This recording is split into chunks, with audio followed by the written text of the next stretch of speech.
Po nedavnih bleščečih zmagah proti Chelseaju, Arsenalu in Liverpoolu si je Crystal Palace privoščil spodrsljaj in gostujočemu Burnleyju pravzaprav poklonil prvo zmago v gosteh, prvo zmago, torej, ki jo je Burnley v celi sezoni zabeležil na gostovanjih prav danes tu na jugu Londona, na Selhurst Parku.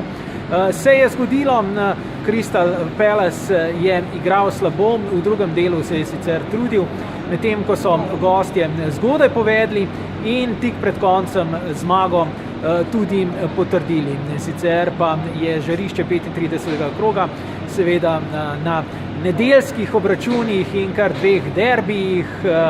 Zaenkrat pa s pozdravom iz Selhurst Parka končna nocojšnja tu Crystal Palace 0, Burnley 2.